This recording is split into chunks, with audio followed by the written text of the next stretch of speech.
video, I'm going to share with you the methods I use to turn a painting into a near perfect print. So, turning a painting like this into a print like this. A big part of my art business is selling limited edition prints and print runs of my artwork. I'm going to share with you the whole process, from what equipment I use, the setup, to how I edit together the final image. Making a great fine art reproduction of a painting is very important to me, as I want to provide my customers and fans with great quality products and give them a little taste of the experience of what owning an original artwork is like. It's also a great way of making unique artworks affordable and accessible. I always get G-clay prints made of my artwork, and if you don't know what a G-clay print is, I highly recommend that you research it, because a print isn't just a print. So the basic equipment list that you're going to need for this process is a DSLR camera and a good lens. I personally have a Canon 5D Mark III, which I'm filming on right now, but I'm guessing that any sort of mid-range to high-range DSLR would be just as good. The quality of cameras nowadays are genuinely really good, and if you spend about £500 and upwards on a good camera, you should be able to get great results. You can even get a 5D Mark III, I think, now for about 500 quid used. Having a great camera is definitely worth it if you're going to be making loads of prints of paintings of your artwork. It's also just a great investment for your business in order to be able to take great product photography and also make your social media posts stand out. I think choosing the right lens is also really important. I have a range of lenses for different purposes, but for photographing artwork, I rarely go on a smaller lens than 50mm. Depending on the size of the painting, a small painting I may even photograph with a 100mm lens. The reason I don't want to be using a wide angle for my artwork is because the wider the angle is, the more the perspective is skewed and the artwork won't look good. Very essential is a tripod. Also, depending on where you're going to photograph the artwork, you might need some lighting equipment. You can make do with just natural light, but likelihood is that you're going to need some diffusing material as well. You're also going to need a computer with at least a version of Photoshop. I use both Photoshop and Lightroom, but you can get away with just using Photoshop. So the reason I photograph paintings instead of scanning them, now when I used to do a lot of watercolour paintings, I did used to scan them in. I stopped doing this, however, when I started painting more in oils and acrylics. The reason for this is because the light from the scanner will usually cause a glare in the paint and the final result just wouldn't look good. There's a couple of things I just want to tell you about before I show you my setup. First thing is, I always photograph my paintings unless they are small, i.e. about 15 times 15 centimeters. I always photograph my paintings in sections, which means I take several photographs and stitch it together to make the final image. The main reason I do this is to have a very high resolution image to work from, and especially if you're using a lower resolution camera or a more outdated model, this will be a lifesaver for you. Using this method, I'm able to recreate a digital image that I can blow up to a size larger than the original painting, and it still looks great and full of detail. So it can be a very painstaking process to photograph a painting. The main challenge is usually to get the light even. I have photographed paintings up to the length of 1.2 meters with great success using this method, and having good lighting is absolute key. Now, I am really lucky when it comes to lighting because I have access to a large warehouse unit at my art studio where there's lots of natural diffused light. So luckily, most of the time I don't actually need to use any equipment. But do consider buying some really basic lighting equipment if you are going to be doing this regularly. I also own a range of softboxes, flashes and continuous lights that I have used in the past to light paintings. Now, I'm not going to do a lengthy video on how to light your paintings because I'm sure there is tons of videos on that already on YouTube. The reason why it can be so difficult to light a painting well is because often the light captures in the paint and it can cause a lot of glare. For bigger paintings, it can also be difficult to get the light even across the painting. Just some short tricks that I've learned over the years. Don't place your painting in direct sunlight in an uncovered bulb or flash. If you have lighting equipment, consider buying some soft boxes or diffusing materials. If you have big natural windows, you can get large sheets of light fuse fabrics. This might actually be a really good solution. And also you can save a lot on equipment instead of buying expensive flashes and continuous lights. If you have a flash, and I've got 2 powerful flash units, the best advice I can give you is to experiment with the room that you're in and placing the flash in a direction so that it points either towards the walls or the ceiling and it hits the painting in a non-direct and even way. So that's shortly about different types of lighting methods you can use. So getting to the camera bit, always use a tripod. I never not use a tripod.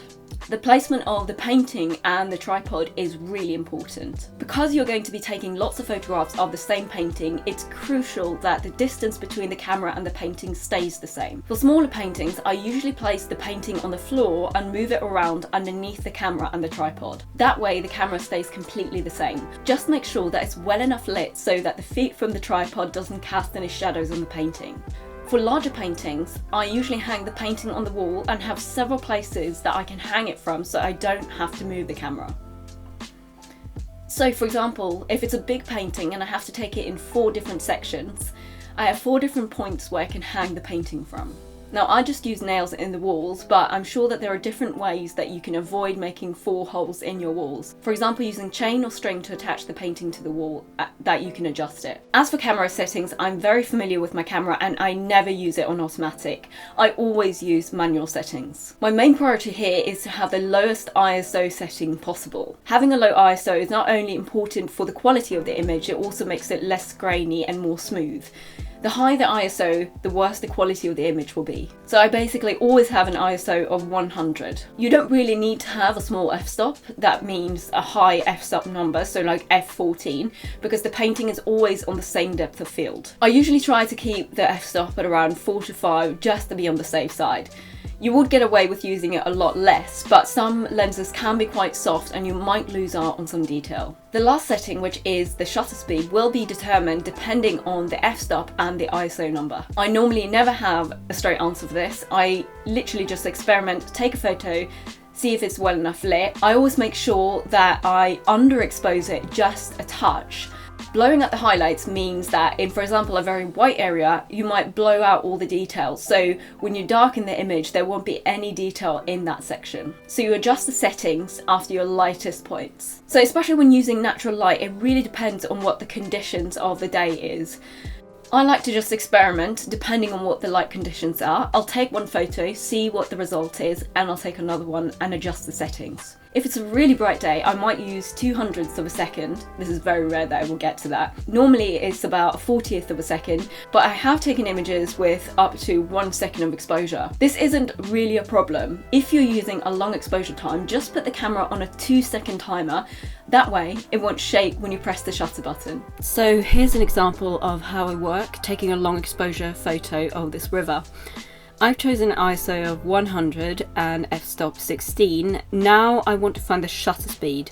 I simply go to live view on my camera and keep lowering the shutter speed until I have the result that I want. Also note that I had the camera on a 2-second timer. Another thing to note is always check that your images are in focus. I often use manually focus. I zoom in on the live view and make sure that the image is crisp clear.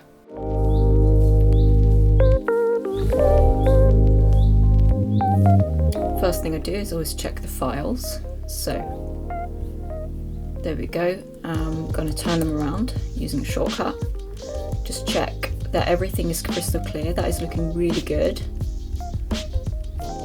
Check all the detail. Yep, that is all in focus. So if we start with this painting, first thing I want to do is I want to crop it into, straighten it up and crop it. The shortcut for that is R, but you can just use the side panel if you want to. Enter. Do the same for the other file. So I've here photographed them in sections and I'm going to stitch them together later in Photoshop. Then we're going to export them put into some folder. I'm going to export them into full-size JPEGs. same file as the original photo. I'm going to call that high res for high resolution. Quality, 100% quality. Resolution, let's just kind of amp it up to 400 pixels per inch. They're going to be quite big files. Bringing up Photoshop, go to File, down to Automate, Photo Merge, Browse, and select both of them and open. Press OK. And then Photoshop stitches them together. And there we go. Now I'm going to put that into a folder together. And then I'm going to duplicate the group. I'm going to merge group. Don't need that layer. And what I'm going to do now is what I like to do when the background is just one color, like it is. You can see there's small dust specks and stuff on the background, and you don't really need that. So what I'm going to do is I'm going to duplicate this layer. I'm going to put up the wand tool. I'm going to have a tolerance to about 20. I'm going to try and have it not contiguous, which is not great for potentially if it takes too much of it. So I don't want any of the details in there to be selected. Okay, I'm going to go back up to 20, and I'm going to go by areas. Now, if there are areas that you don't want to be selected, what you can do is go to Quick Selection tool, go for the minus button here, and then just deselect all the areas that you don't want there. Great. And then I'm going to delete that area. I'm going to deselect. I'm going to create another layer underneath it. I'm going to bring up the paint bucket tool.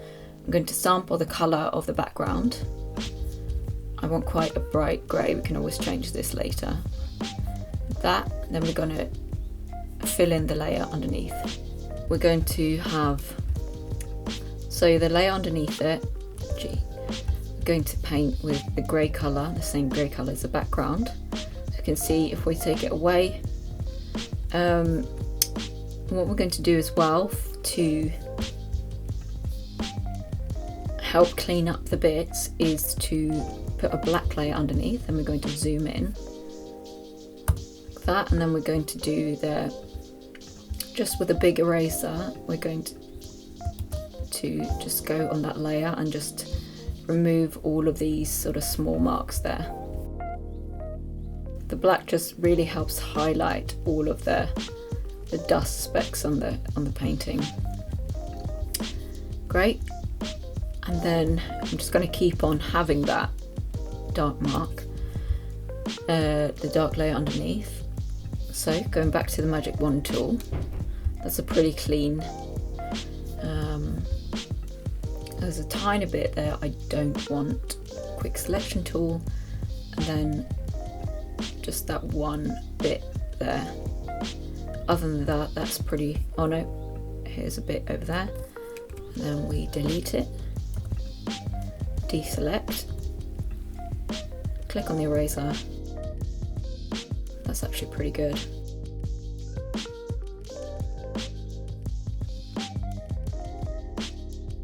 Zooming in, really removing all of those. Okay, so this is one thing to look out for.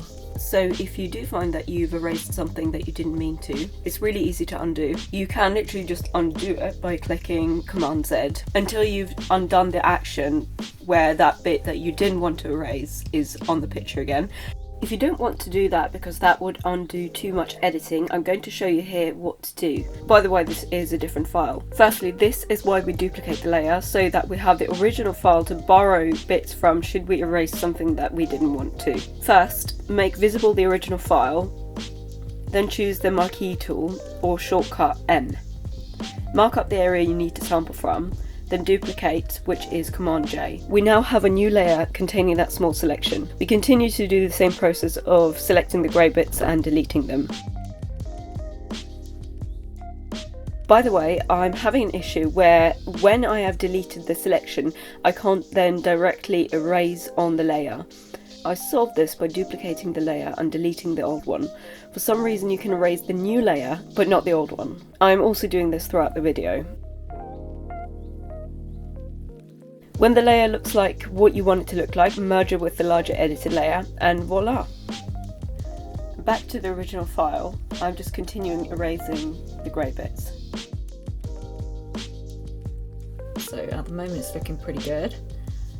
I might not bother with these bits in between, just the main areas.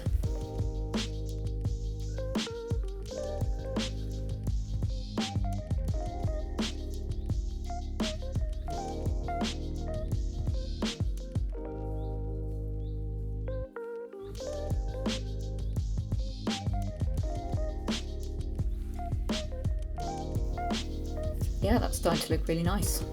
Cool.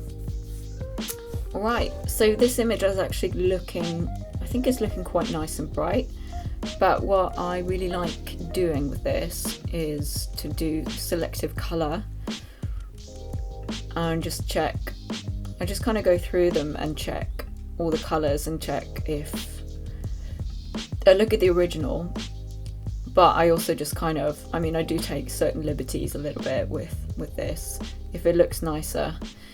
But the main thing I do is the black, and I go down to the black. I don't add colour to the black ones, not for these. And just see if that helps, if that adds something. Like, very small adjustments makes quite a lot of contrast there. So I'm going to keep it at this. And then I'm going to go to the white as well. Again, down for the black one. And that kind of just brightens up the photo so the image without necessarily making the black bits darker. So I quite like that.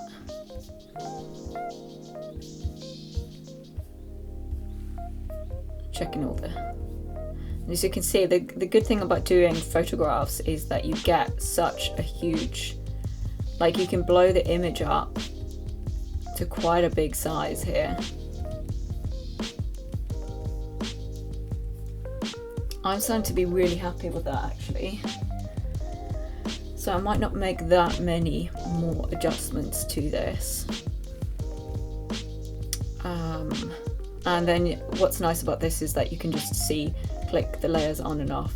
Now there isn't a lot of difference, but just enough to give it a bit of a boost. There's one more thing, sometimes the file gets stitched together in a weird way in Photo Merge. We're just going to use the transformation tool to make the images bigger so that it fits the background. So that's it, that's the whole process. On different paintings, the editing process might be a little bit different, and usually for more complex paintings that doesn't have a clear background, I won't do as much editing. I also get samples sent to me from my printers and make adjustments accordingly. So that's the whole process. I really hope that you found this video helpful and maybe picked up some tips and tricks that you didn't know from before. If you do want to see more of my artwork, head to my Instagram account or check out my prints on my website.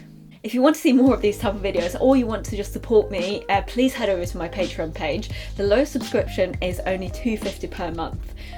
In the high tiers, you also get loads of rewards like prints, original artworks, greeting cards, and there's also giveaways, exclusive content, and monthly live painting streams where you can ask me any art related question. I'm also hoping to be finished editing some tutorials soon where you can learn how to paint the kind of hyper-realistic birds that I paint too.